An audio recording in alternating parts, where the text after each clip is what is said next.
Good afternoon, ladies and gentlemen. Thanks for waiting. We pushed the briefing back, obviously, to allow for the President's meeting with the Prime Minister of Israel to wrap up for the pool spray.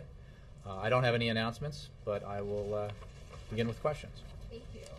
I guess coming out of this meeting, what a lot of us are wondering is what was actually accomplished between Obama and Netanyahu. There was a lot of talk, a lot of rhetoric about the commitment to peace, but in terms of actual substance, particularly on the issue of borders, it doesn't seem like they made any progress. Can you point to any concrete areas where they made progress today? Well, first of all, I would note that Prime Minister and the President met one-on-one for more than an hour and a half, more than twice the time expected. And I think that's an indication of just how productive and constructive this meeting was. They then, after breaking for a bit, coming back in for the pool spray and the statements, they went into a one-on-one lunch with the two of them, just the two of them, in the President's private dining room off the Oval Office. So I think it was a very productive meeting, and a lot was accomplished. There's a lot to talk about.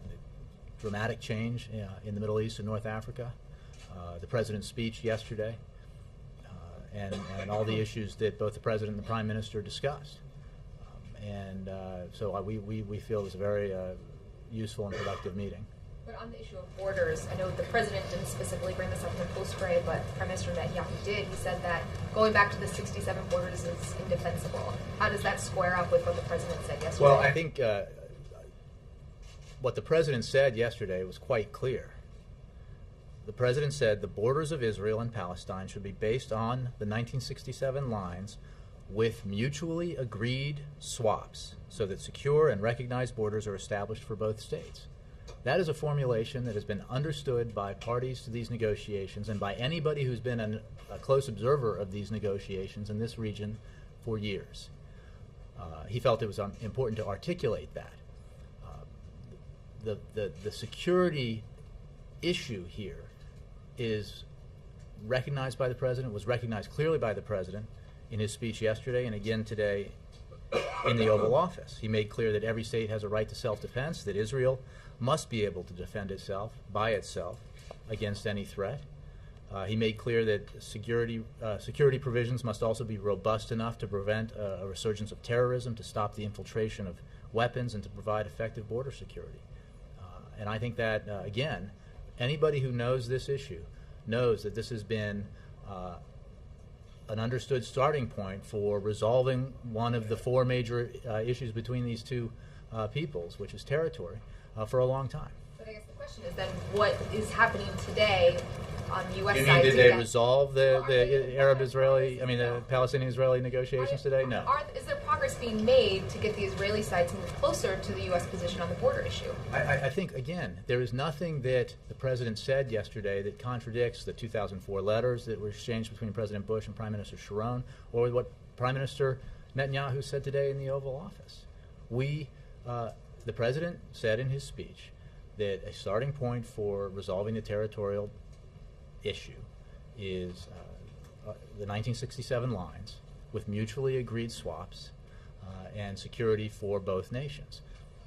I think that's there's nothing in that statement in the President's speech yesterday that is contradicted by what the Prime Minister said. So why is he so mad? I'm not sure that I accept that he was mad. I think they had an excellent meeting. No. He said the borders. First of all, it's important to understand. I mean, I shouldn't have to parse words from the President or the Prime Minister. He said the borders were indefensible. That's an issue about security. The President framed it yesterday. He was Well, very look, clear about I think the Prime Minister made very clear, and the President did, that they don't agree on every issue, but that they are both committed to working together in the days, months ahead towards a peace, a two-state solution that allows for Israel's security, which the United States remains committed to profoundly. I mean, this administration's commitment to Israel's security is unshakable, and its demonstration of that goes beyond rhetoric. I stood with the Prime Minister, Netanyahu, and with the Vice President when I worked for Vice President Biden in Jerusalem when the Prime Minister made clear that this administration's commitment to Israel's security is as great or greater than any administration in Israel's history. And that is, and the President feels very strongly about that.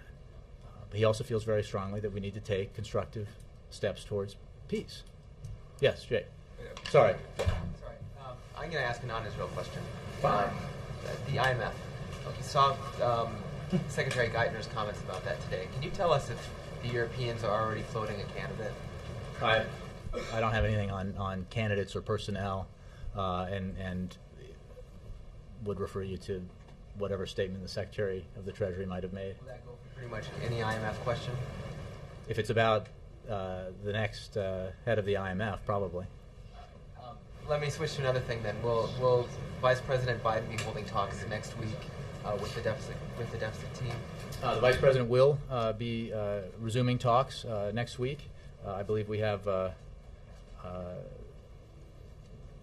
something on the books for Tuesday, and he looks forward to those negotiations continuing. They've been constructive and productive so far, and we hope that continues to be the case. And with the latest developments with the Gang of Six, does the White House view this group as really the only group that has any hope of coming up with a deal that is credible? Well, look, these are negotiations led by the Vice President at the President's request with designated leaders of Congress. Any deal has to be a deal between the House, the Senate, the Democrats, the Republicans, and the White House. And the inputs are varied, but we do believe that, and come from different places. Ideas come from different places, including the President's Fiscal Commission, the so-called Simpson-Bowles Commission, including, obviously, the President put forth a very substantial vision and plan. And there have been many other and significant and valuable contributions to the general idea of how we should move this forward and get significant deficit reduction in order to promote economic growth and job creation in this country and get our fiscal house in order. So I think that, yes, the Biden talks, the Vice President's talks are an important vehicle. We believe that is the vehicle and will be the vehicle for an agreement. We're optimistic about that. But obviously, there have been a lot of important contributions from others not actually in the room. Jake. Officials with the Israeli government say that obviously this negotiating the borders, the starting off point is the 67 lines with swaps. But what they're upset about is that that was something that was going to be negotiated at the negotiating table, that they thought they could exact concessions from the Palestinians in exchange for which, and now, for the first time, it's stated U.S. policy, which it has never been before. It is the U.S. position now that the 67 lines with swaps are the basis for that, not something that would be negotiated between the Israelis and the Palestinians. But this is a starting point for a negotiation on one element here, which is territory. The President believes that progress can be made on territory and security, two of the four major issues that need to be resolved for a comprehensive peace. And articulating a position and a truth is not, it's not some radical new departure from where we've been and where the parties have been in these conversations and negotiations that have gone on for many years now. It might not be radical, but it is significant that that is now the stated U.S. position. Well, the President believes that it is important to speak truths that that are evident to all the parties as a way of trying to help move these talks forward. But it is offering the Palestinians at a time that they are reconciling with an organization that the United States government considers to be a terrorist organization. It is offering the Palestinians a carrot in exchange for coming to the negotiating table. There's no carrot here, and let me make clear again what the President said. First of all, this is a starting point, the basis for the eventual borders, 1967 lines, with mutually agreed swaps. Again, that's the product of negotiations, mutually agreed swaps. All the determinations about security, those determinations are the products of direct negotiation. So this is not an endpoint on the territory issue. This is an important starting point and a recognition of what all sides agree, as you just said, has to be the starting point. Secondly, on the question, the President could not have been clearer on the fact that Palestinian efforts to delegitimize Israel will end in failure. Symbolic actions to isolate Israel at the United Nations in September will not create an independent state. And Palestinian leaders will not achieve peace or prosperity if Hamas continues to insist, on a path of terror and rejection. The president was clear about that yesterday. He's clear about that today. Netanyahu, in his discourse in the Oval Office, seemed to give the president some background information about the refugee issue, and stated that there were as many Jewish refugees after 1948 as there were Palestinian ones. They were absorbed by Israel. The Palestinian ones have not been absorbed by Arab countries. And this is one of the other issues that Netanyahu was upset about, is that he thought that President Obama took a step back from the official U.S. position. In 2004, the letter you referred to from Bush to Sharon stated that basically the Palestinians, it took the right of return off the table. It stated that Palestinians should be absorbed by this new Palestinian state. And President Obama's Jay, position... you heard very clearly. Go ahead, I'm sorry. What President Obama said, it was an issue to be resolved. Look, everybody who's a part of these negotiations, and again, observers of this process over many administrations, both here and in Israel, and even several leaderships of the Palestinian people, know what the four issues that need to be resolved are: territory, security, refugees, and Jerusalem. Thank you. These and what the president said very clearly yesterday. Appreciate the help. What the president said very clearly yesterday is that he believes we can move forward on territory and security in order to gain some momentum in this process that has been stalled and which needs to move forward during this moment of opportunity. Why back away from the Bush position? He addressed issues of territory and security yesterday. I take issue that he moved in any direction on the issue that you're discussing. What he talked about yesterday was territory and security. What seems to have the Israelis upset is that they perceive that he's pulled back from the position expressed by George W. Bush to Sharon in 2004. As you know, words matter. Nuance is important. And in 2004, there was an expectation that they would go back to the 67 lines with taking into account the realities on the ground, I believe, which seemed to include the settlements in a way that mutually agreed swaps does not. That and the refugee thing seem to be a backing away. Why are they not? But look, you can perceive or misinterpret what the president said, or you can look at what he said very precisely. Okay, there was actually an article by the Associated Press that wildly mischaracterized what the president said right off of his speech yesterday. Not by you, but the president could not have been clearer. I mean, the formulation of borders of Israel and Palestine being based on the 1967 lines with mutually agreed swaps, that is a formulation that everybody understands who knows anything about this process. They thought they had in 2004. I do not want to negotiate the particulars here. What the president said is not, should not, and is not considered new in terms of a starting point for the negotiations on the territorial boundaries. It is a position that people have accepted to be true for a long time. All parties, all sides here have accepted it. Well, Bill, maybe you haven't followed it that closely, but you know that people who know it and follow this know it to be true. Well, that's what I'm saying. They don't accept it because they would like to reaffirm the language. Again, there is of the nothing. 2004 letter between President Bush and Prime Minister Sharon. There is nothing Realities on the ground. on mutually agreed swaps. You can is that not? I mean, that is pretty clear. We're talking about mutually agreed swaps to resolve territorial and boundary issues. That is very clear, Bill, and people understand what that means who know anything about these negotiations, and that has been true for a long time. Did you anticipate this reaction from the Israelis?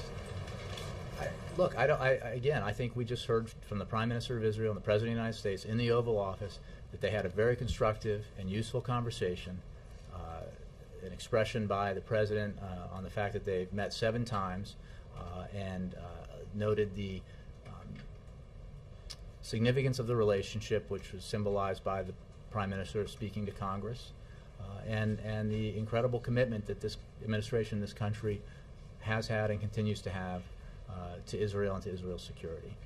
The fact that there's some disagreements, and as I think the Prime Minister said, here and there, friends obviously can disagree on issues, and they should always be able to speak candidly to one another. And I think that was the case in the President's speech. It's the case in the long conversation he had with the Prime Minister today.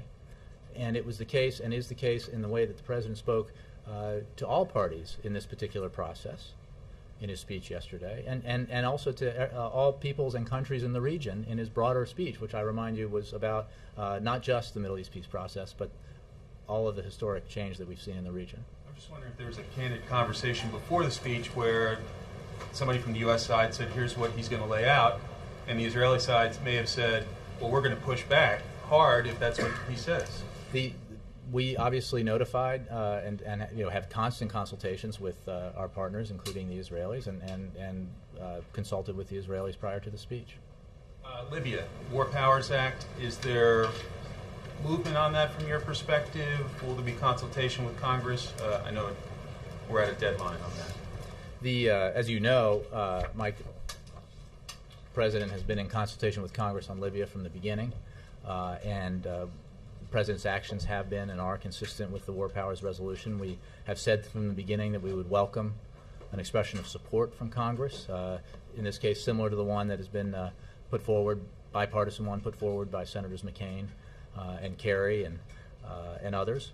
And again, we have consulted with Congress, we'll continue to consult with Congress, and would welcome support.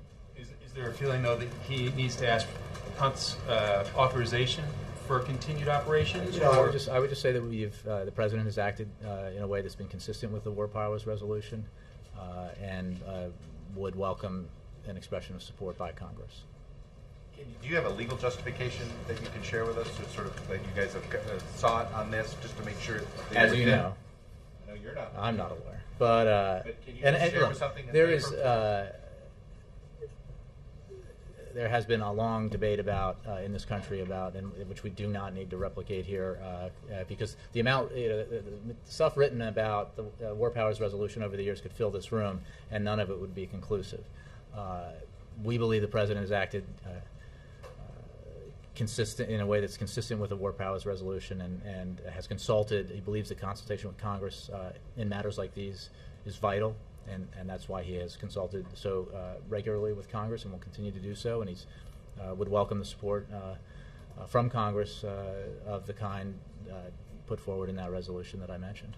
Did the President appreciate or need the history lesson from Prime Minister Netanyahu? Well, the President appreciates the conversation he had with the Prime Minister, and obviously the Prime Minister, as the leader of Israel, and not for the first time, has a keen sense of his own country's history, and was happy to hear what the Prime Minister had to say. Was there a specific conversation had about Jerusalem that didn't come up in the press spray? Can you expound upon that one? I'm not going to. It was a one-on-one conversation. Obviously, the President. You say one-on-one, no way. Correct. From either side. Correct. And for 95 minutes. And 96. How long was the lunch? Pretty brief, because the President had to go to Langley. That was one-on-one as well, except somebody came in and probably brought them some food. But and again, I think that is indicative of a solid relationship, and the fact that they are able to speak very candidly back and forth and work very constructively together. So, in terms of the content, obviously the President read out to his advisors the content of the discussion, but I'm not going to get into details about it. There was supposed to be obviously this working lunch where I think a 1+10. I think it was. Is that getting rescheduled? Well, we weren't able to do it because it went on for so long. Later today. Well, it's Friday, and we're going to. Before Shabbat, or maybe after Saturday night. Yeah, I think our schedule is packed, and the decision was made that it was better to do the one-on-one. They were having constructive conversations that ran long, and then rather than have a sort of some ceremonial almost lunch with a bunch of people in one room, why not just then go back and the two of them keep talking? So that was, I think, folks from either team who missed out on lunch will go a little hungry this afternoon, but it was for a greater cause. Sonny, can you preview the APAC remarks? I don't have anything on that for you except to say that you can expect the president to echo the themes from his speech yesterday, in particular the commitment to Israel's security that this administration has and has had, and this country has and has had, and will have going forward. Should anything be read into the fact the president did not bring up the 1967, that his statement about the 1967 borders in No. his comments today, knowing that the Nothing president- should be read into it because he did give a long speech yesterday and spoke quite comprehensively as well as comprehensively on this issue yesterday. So he didn't think he needed to reiterate that for the pool spray. They obviously talked about it in their one-on-one meeting. Will you reiterate it on Sunday? I don't want to preview the speech any more than I have. I know you guys always want stuff in advance, but. Why wouldn't he? I'm not saying he wouldn't. I'm just saying I said he would echo the themes. I'm not even sure I'm not sure we have that speech in hand yet. So I don't want to say one way or the other what's going to be in the speech before it's given. Jay, can you just clear up what happened yesterday in terms of being late to the remarks? All kinds of people were speculating that the president was on the phone with people, or what was the real reason why he was late? President was working on his speech, and actually then had a couple of other items not related to the speech that business he had to take care of, national security related issues that were not related to the speech at all. But was it like changing the 67? Had nothing to do with the reports. I assure you, having seen every draft of this speech from the first one, that it had nothing to do. That no changes were made to that language during that time that led to the delay. Yes. Just to clarify, so they only met one-on-one. There was never any staff in the room. Well, staff came in. Obviously, there was some staff in there for those who came in for the pool spray. So the meeting itself was one-on-one. For an hour and a half. Yeah, from 11:29 to 1:05. Then they broke, and the president met with his team, and the prime minister, I believe, went and met with his team. Came back. They had the pool spray, and then broke up briefly again, and then came back and went to lunch, and that's when I left. So. Okay, but in the readout, I know you said he gave us a readout on content. What did he say about the tone of those private discussions? That they were productive and constructive and useful. Did he mention any? I mean, can you describe what the conversation? Characterize the conversation. I mean, did the prime minister bring up the 1967 orders and what? They talked about all the issues related to the speech and related to the developments in the region. Beyond that, I'm not going to get into specific detail because the president moments ago spoke about their meeting, and I'd rather leave it to him.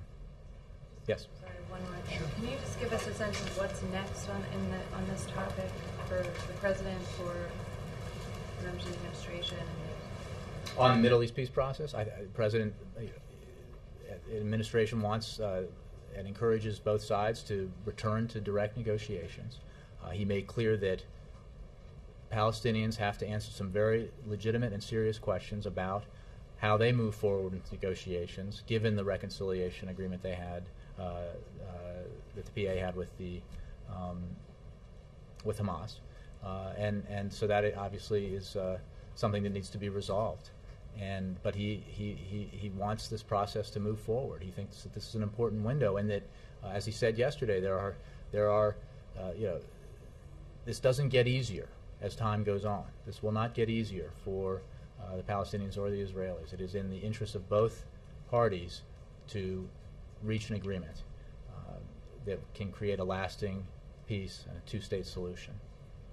John Christopher. Jay, since the president's historic address to Parliament on Wednesday is being characterized as the anchor speech of his trip to Europe, can you flesh out just a little bit what the president wants to accomplish in this address? Well, I will simply note that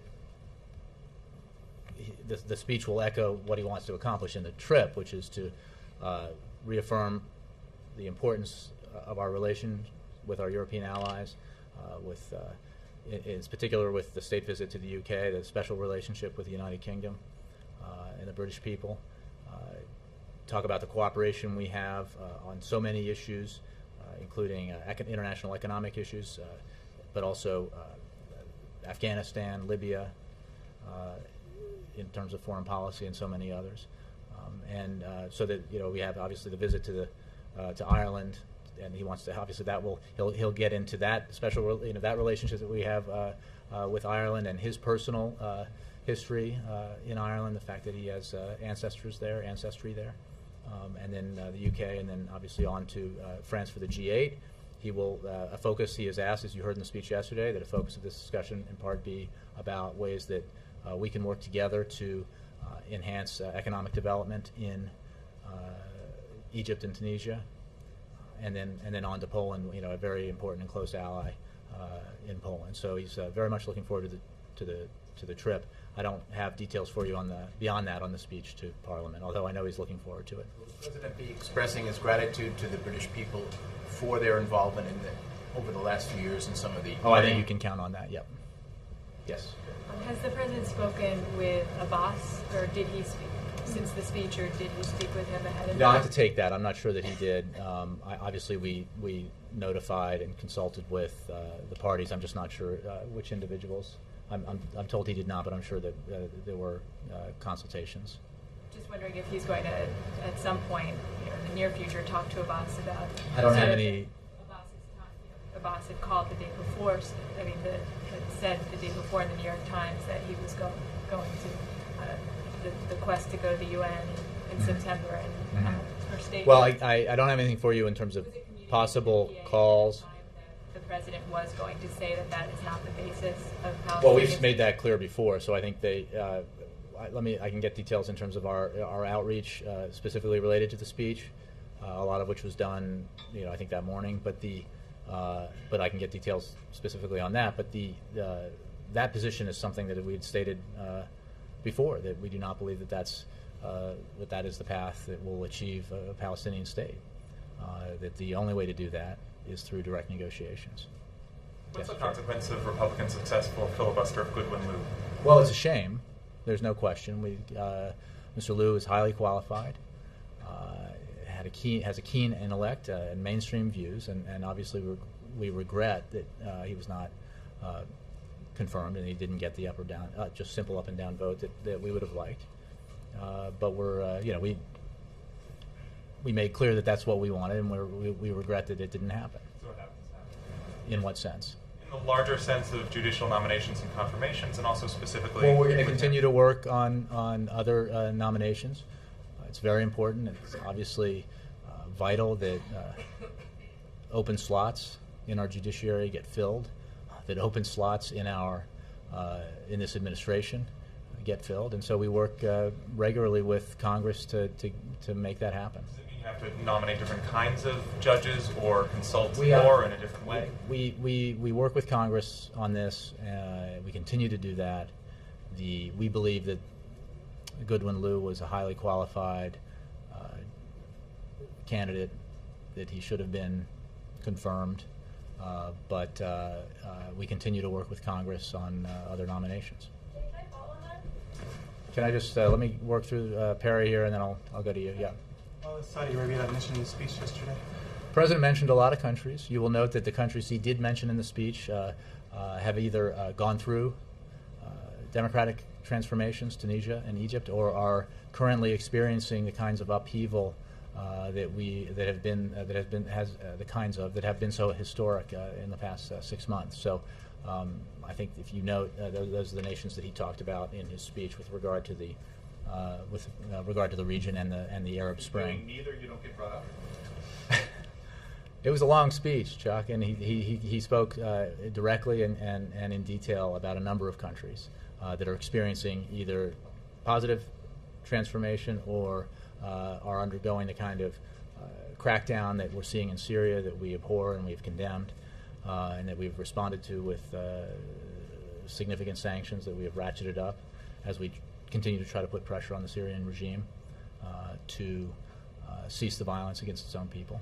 And he spoke very clearly about other countries, Yemen and Bahrain, and on and on. So I think it's pretty clear where what he was doing with that speech.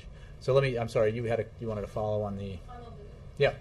nomination. I'm just wondering what happens with Lou now.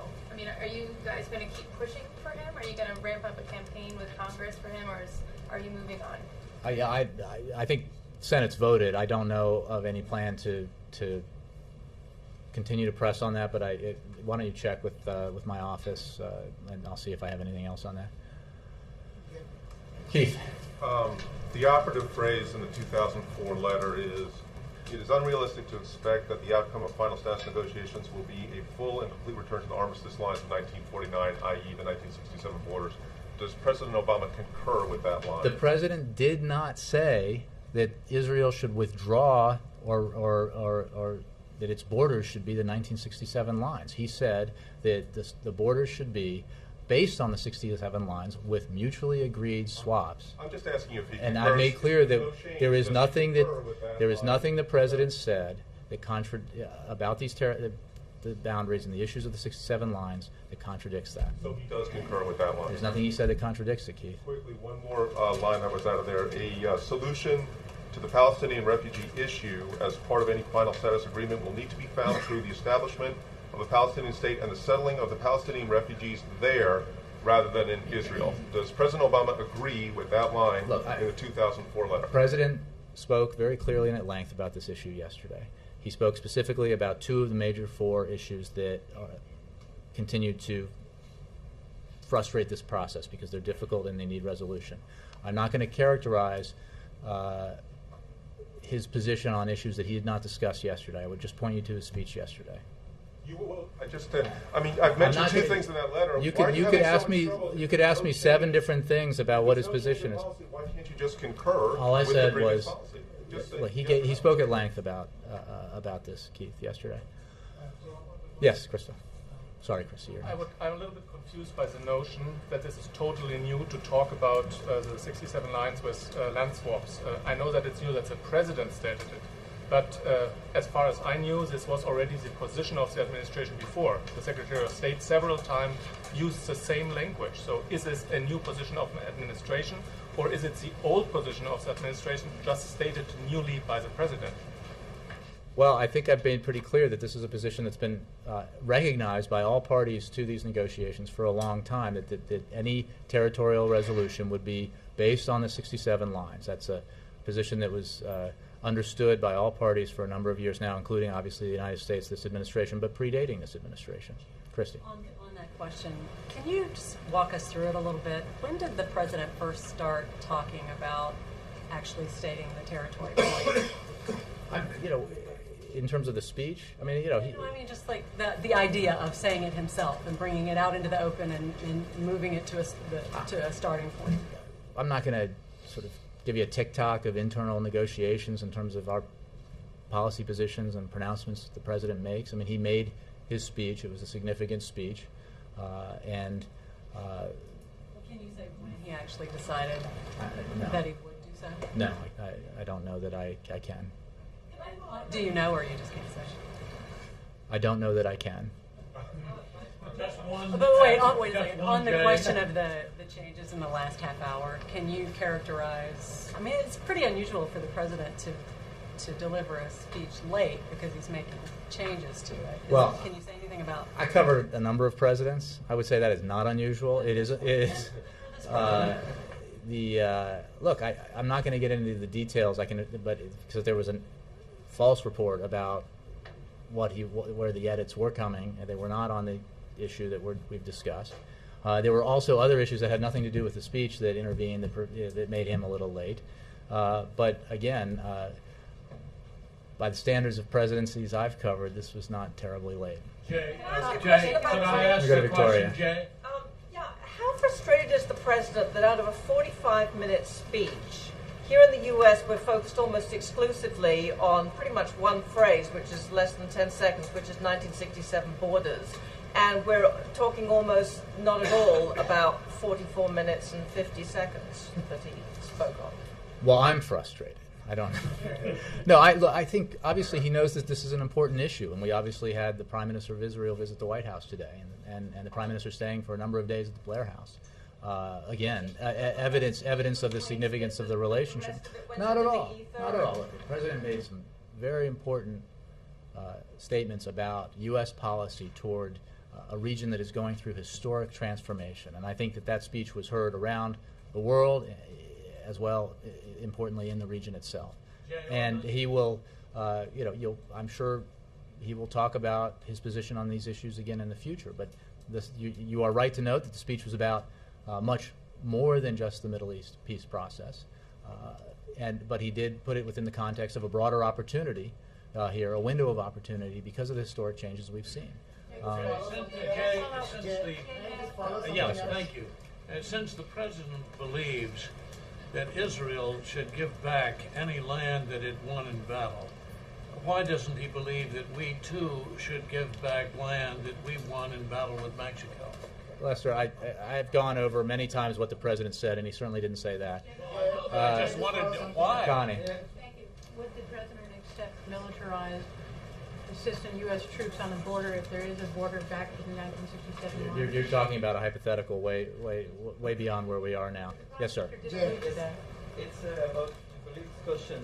The Treasury Department statement says that U.S. will support any candidate with broad support. So, will the U.S. support a candidate from an emerging market, say from India, for the IMF chief post? I confess that I've spent most of my time this morning on a different issue, and I'll let the Treasury Department's statement stand. And will the president be discussing this during the G8 meetings? Well, I imagine that the IMF will come up, but what that conversation will look like, I can't predict. But knowing the president's mind in day-to-day, does he have a support for an emerging market? You know, you're asking me a question that I'm just not going to answer. So, yes, ma'am. If you said that the president wants the process to go forward, what ideas does he have, considering that now that the Israelis refusing the 67 border and they're not going to negotiate with the government? Oh yeah, there's this crazy mischaracterization of what we're talking about here. He didn't, there's nothing the Prime Minister said that is inconsistent with what the President said yesterday, which is that the border should start from the basis of the 67 lines with mutually agreed swaps. Okay. Secondly, he had made very clear that any resolution of the territorial issue had to account for Israel's security, its ability to defend itself by itself, to prevent the infiltration of weapons and a resurgence of terrorism. And I think I've answered the question about where we go from here. Clearly, the negotiations have to be between the Palestinians and the Israelis for this to succeed, and that's why we've encouraged the resumption of direct negotiations. But how you're going to bring them to the negotiating table, considering all the facts that we have seen? Well, I think that some issues need to be resolved, as the President made clear. The Palestinians need to answer some questions about how they can credibly negotiate with Israel given their reconciliation with Hamas, and Hamas is yet to renounce terrorism, renounce violence, or recognize the right of Israel to exist. Let me go to Ron. Let me go to Ron. I just want to follow up specifically on this question, on this issue of answering questions. What exactly is the standard that the new Palestinian government has to meet to satisfy the president? Are we talking about weapons decommissioning? Are we talking about leaders resigning, or their government dissolving, in order for the president to be satisfied that the Israelis should, in fact, engage with this Palestinian government? Ron, you're sort of getting ahead of the process. The president. This is the beginning of the process, because it can't happen. Well, but I'm not going to negotiate the talk. details of it. We've been very clear that it is unacceptable to us, Hamas's position, supporting terror, supporting violence, and refusing to recognize Israel's right to exist. Right, exactly. So does does a statement suffice? Does an extended period of no hostilities suffice? What I'm trying to understand is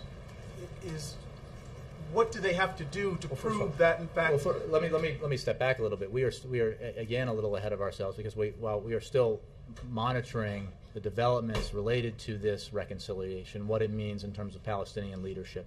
So it's hard to answer those questions specifically until we see what sort of posture the Palestinians are going to take. So I don't want to draw any lines here when there's still a lot of unanswered questions.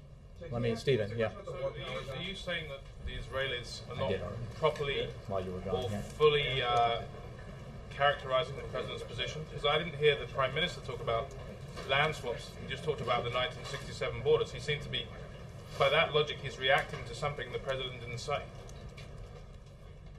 Again, what I understand, the Prime Minister spoke about the indefensibility of withdrawing to the 67 borders was an issue of security, and the President made clear that, first of all, it made clear yesterday, and certainly again today in his conversations, that what he said was that the borders would be based on the 67 lines, should be based on the 67 lines with mutually agreed swaps, and that Israel's security had to be paramount here, that it had to be able to defend itself and by itself, and all the other issues I laid out. So, I mean, your observation is an interesting one, and I think the point that I've tried to make and others have tried to make is that there's been a lot stipulated about what the President said, and it hasn't included everything the President said yesterday.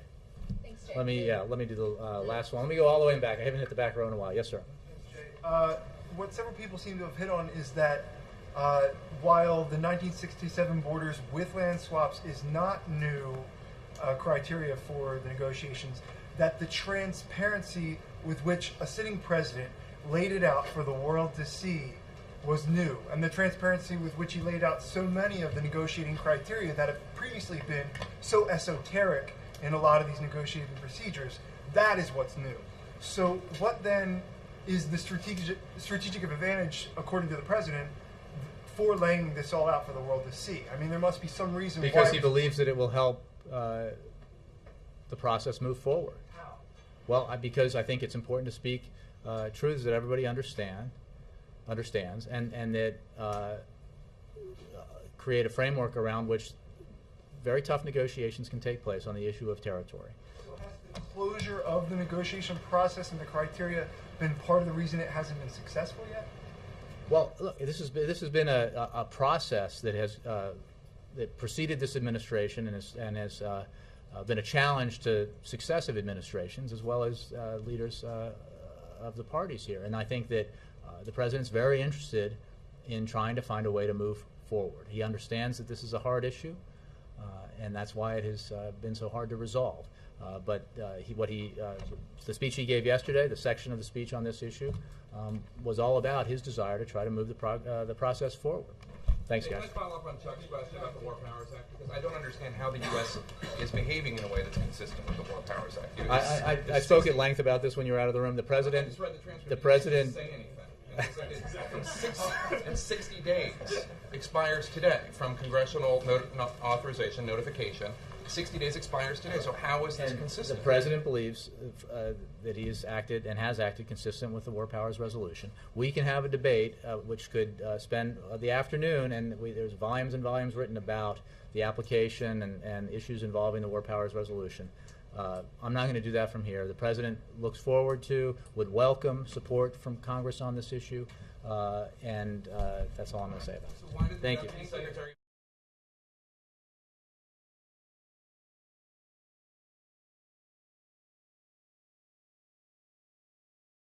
agreed swaps so that secure and recognized borders are established for both states?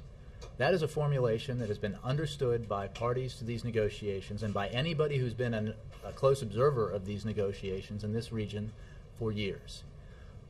He felt it was important to articulate that. The security issue here is recognized by the president, was recognized clearly by the president in his speech yesterday and again today in the Oval Office. He made clear that every state has a right to self-defense, that Israel must be able to defend itself by itself against any threat. He made clear that security provisions must also be robust enough to prevent a resurgence of terrorism, to stop the infiltration of weapons, and to provide effective border security. And I think that, again, anybody who knows this issue knows that this has been, after breaking for a bit, coming back in for the pool spray and the statements, they went into a one-on-one lunch with the two of them, just the two of them, in the president's private dining room off the Oval Office. So I think it was a very productive meeting, and a lot was accomplished. There's a lot to talk about. dramatic change in the Middle East and North Africa, the president's speech yesterday, and all the issues that both the president and the prime minister discussed. So we feel it was a very useful and productive meeting. But on the issue of borders, I know the president didn't specifically bring this up in the post-spray, but Prime Minister Netanyahu did. He said that going back to the 67 borders is indefensible. How does that square up with what the president said yesterday? Well, I think what the president said yesterday was quite clear. The president said the borders of Israel and Palestine should be based on the 1967 lines with mutual is contradicted by what the prime minister said. So why is he so mad? I'm not sure that I accept that he was mad. I think they had an excellent meeting. No. He said the borders.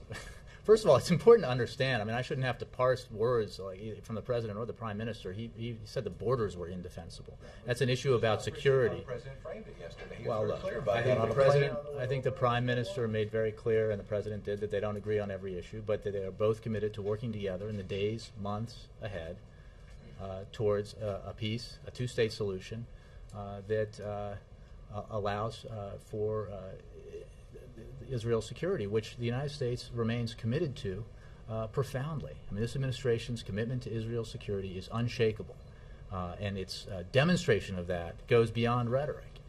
I stood with the Prime Minister, Netanyahu, and with the Vice President when I worked for Vice President Biden in Jerusalem when the Prime Minister made clear. Good afternoon, ladies and gentlemen. Thanks for waiting. We pushed the briefing back, obviously, to allow for the President's meeting with the Prime Minister of Israel to wrap up for the pool spray. I don't have any announcements, but I will begin with questions. Thank you. I guess coming out of this meeting, what a lot of us are wondering is what was actually accomplished between Obama and Netanyahu. There was a lot of talk, a lot of rhetoric about the commitment to peace, but in terms of actual substance, particularly on the issue of borders, it doesn't seem like they made any progress. Can you point to any concrete areas where they made progress today? Well, first of all, I would note that Prime Minister and the President met one-on-one for more than an hour and a half, more than twice the time expected, and I think that's an indication of just how productive and constructive this meeting was. They then an understood starting point for resolving one of the four major issues between these two peoples, which is territory, for a long time. But I guess the question is then what is happening today on the U.S. You side? mean, did they resolve the Arab-Israeli, I mean, the Palestinian-Israeli negotiations today? No. Is there progress being made to get the Israeli side to move closer to the U.S. position on the border issue? I think, again, there is nothing that the President said yesterday that contradicts the 2004 letters that were exchanged between President Bush and Prime Minister Sharon, or what Prime Minister Netanyahu said today in the Oval Office. The President said in his speech that a starting point for resolving the territorial issue is the 1967 lines with mutually agreed swaps and security for both nations. I think that's there's nothing in that statement in the President's speech yesterday that